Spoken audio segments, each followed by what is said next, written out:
Hello everybody. Today we are going to solve Leetcode question 1980. Find unique binary string.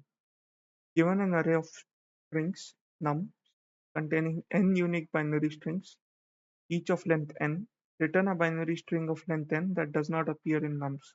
If there are multiple answers, you may return any of them. Okay, let's look at the examples. So we are given the string, an array with strings 0, 1 and 1, 0.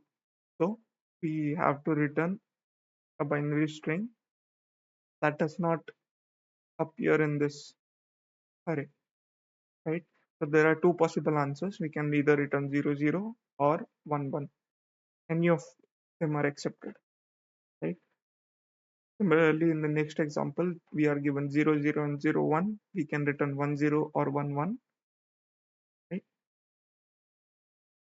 Similarly, in the third array as well, we can return any of the valid three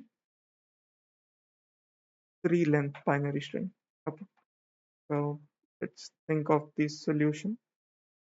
So the most simple solution that we can think of is we can generate all the valid strings of length n, right? And for each binary string, we can just compare and check if it is present inside the array. If it is present, if it is not present, we can return that number, right? So it will be an n square solution. We can use that.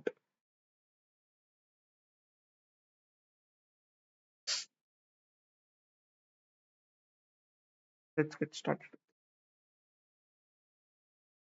So we will be using recursion to generate all the possible binary strings, right? So we'll use an array, so the result, and because we are checking in this array for every combination, right? After each string is generated, we are checking inside this array. We can convert this array to a set because the lookup will be much faster. Convert comes to a set, hash set. After that, we just call the backtrack function. We pass in the nums, pass in the result, pass in the current string, which is initially empty. We also pass in the length 0. Okay. And after the backtrack recursion function is complete, we just return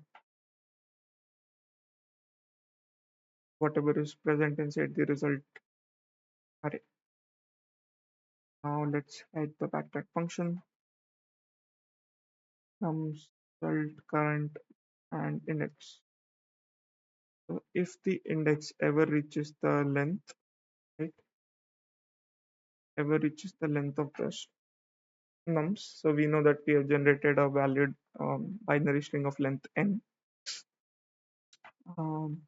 We can check if that parent string is present in the nums. If it's not present, we can add it to our answer and return. Okay. Otherwise, we can initially add 0, nums, result, current plus 0. Okay. And then we have to increase the index by 1. Okay. Otherwise, we can again call the same backtrack function, and instead of 0, we can add 1 this time. Result, current plus 1, and index plus 1. Okay.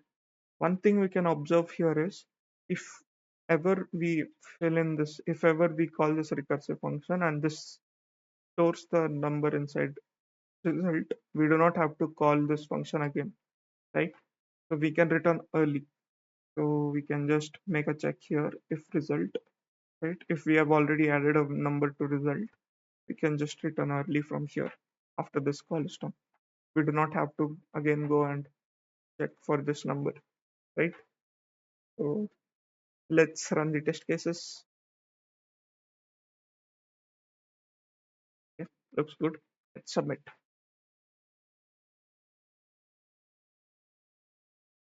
Okay, thank you.